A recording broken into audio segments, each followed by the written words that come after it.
నిజంగా పూర్తి చేసినట్టు 50 వసంతాలు పూర్తి చేసినటువంటి మాటలు కాదు, చాలా అభినందనీయ విషయం. దానికి నేను వ్యక్తిగతంగా సంతోషిస్తూ ఈ సమావేశానికి నాకు తెలియకుండానే నేను వచ్చి మీతో పాల్పంచుకుంటున్న అదృష్టంగా భావిస్తూ ఉన్నాను. ముఖ్యంగా అంటే ప్రాక్టికల్గా నా జీవితంలో మిర్యాలగూడెంలో సంఘం అంటే అంబేద్కర్ సంఘం చాలా ఘనంగా జరుపుకుంటారు. అంబేద్కర్ సంఘం కమిటీ చేస్తుందంటే ఒక దసరా పండుగలా ఉంటుంది. అంత పెద్ద టౌన్లో చాలా చక్కగా ఆ యువజన సంఘం, అంబేద్కర్ యువజన సంఘం నడుస్తున్న విషయం మీ అందరికీ గుర్తు చేస్తాం.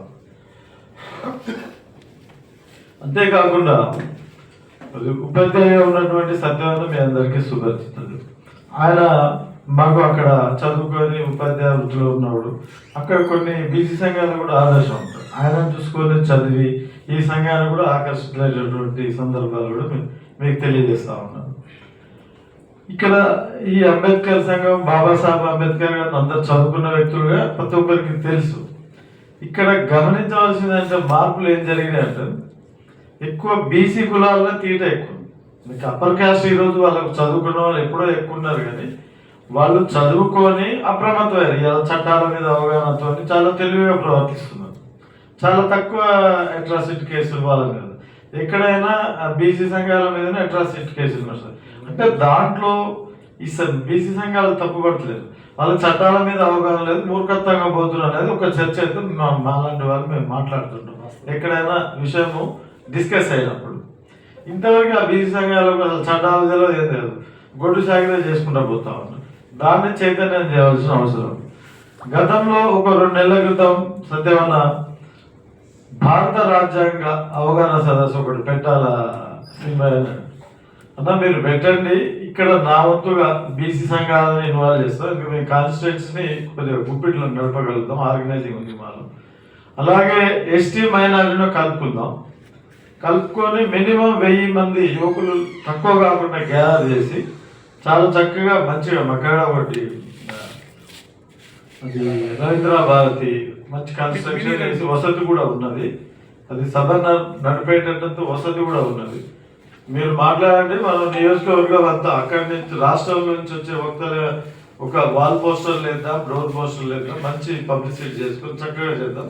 ఇవాళ పిల్లలు సిద్ధంగా ఉన్నారు, ఇవాళ యువత సిద్ధంగా ఉన్నది. యువత అన్ని కులాలలో మార్పు ఉన్నది, కానీ వాళ్ళని క్యాచ్ చేసి పట్టుకొని నడిపే నాయకుడు కావాలి. ఎటు చూసినా ఆర్థిక మూలం, దానికి భోజనాలు పెట్టినా ఆర్థిక, మన వాళ్ళు ఆర్థిక పరిపుష్టి అయితే లేని మాట వాస్తవం.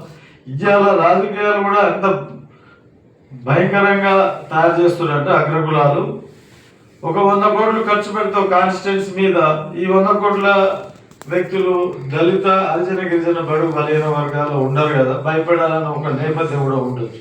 విపరీతమైనటువంటి నల్లధనాన్ని తీసుకొని మన జాతిని మన వర్గాలతోనే 2000, 3000 బేరమాడి ఈ ఎలక్షన్ అంటేనే మనలాంటి వర్గాలకి అబ్బో ఇది మనం అందుకోలో ఇంత డబ్బు ఖర్చు అవుతుందని ఒక చర్చ తీసుకొచ్చే కుట్ర కూడా నేను ప్రాక్టికల్గా చూసేది మీకు తెలియజేస్తాను.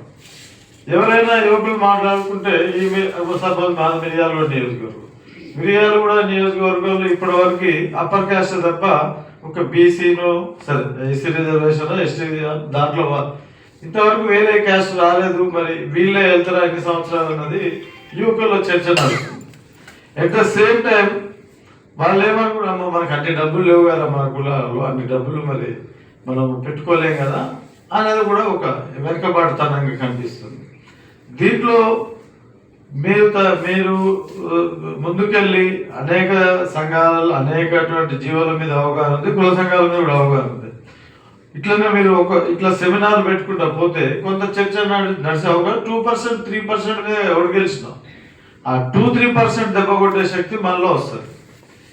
అది అంటే అంత ఈజీ అంటే ఎప్పుడైనా కానివ్వండి, ఇప్పుడు మొదలు పెడదాం, అది ఎప్పటికైనా కానివ్వండి. జాతి మన పిల్లలు చూస్తారు కదా, మనం చూడకపోవచ్చు, మన పిల్లలు ఎప్పటికైనా తయారవుతారు కదా. ముఖ్యంగా మీరు గమనించాల్సింది గ్రామీణ ప్రాంతంలో జనరల్ సీట్లలో జనరల్ క్యాస్ట్, అప్పర్ క్యాస్ట్ నిలబడే పరిస్థితి తెలంగాణలో ఈ రోజు లేదు. కొన్ని వాతావరణంలో ఎందుకు అంటే ఈ బీసీ, ఎస్సీ, ఎస్టీ సంఘాల ఏకమే మనం ఓడగొడతారా, పరువు పోతుంది. ఈ ఊళ్ళో మనం భూమి మీద కానీ డబ్బుల మీద కానీ పటేల్గిరి పట్టుత్వం మీద ఉన్న వాళ్ళం రేపు మనం ఆ జనరల్ ఎన్నికల సర్పంచ్గా ఓడిపోతే ప్రమాదం అనే విషయాన్ని గ్రహించి అట్టించి వాడు ఇట్టించి వాడు క్యాండిడేట్ ఇద్దరు పెట్టుకుంటారు. ఎవరు గెలిచినా మన మనిషిగా అనే పరిస్థితి. జనరల్ సీట్లో సర్పంచ్లలో ఏ విధంగా అప్పర్ క్యాస్ట్ నిలబడలేకపోతుందో మనం స్టేట్ సర్వీస్ అదే జరుగుతుంది చూడండి కొన్ని జిల్లాలో. మరి అదే జనరల్ సీట్లో ఎమ్మెల్యే సీట్లలో కూడా మనం ఎందుకు టార్గెట్ చేయకూడదు? ప్రయత్నం చేద్దాం. ఒకసారి 26-30 వేల ఓట్లు పడితే ఓడిపోయినా పర్వాలేదు, అతనికి ప్రత్యేక గుర్తింపు ఉంటుంది.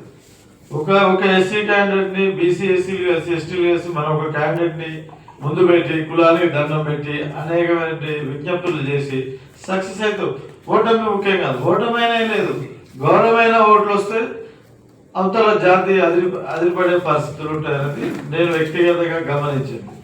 కావున మీరు ఈ 50వ వసంతాల అంబేద్కర్ యువజన సంఘాన్ని ఎక్కడ నడపాలని ఒక ఆలోచనలో ఉన్నారు. ఖచ్చితంగా మీరు మిర్యాలగూడలో పెట్టండి, మిర్యాలగూడ రండి. మీకు స్టేట్లోనే ఒక గుర్తింపు తీసుకొచ్చే విధంగా ఆర్గనైజ్ చేస్తాము.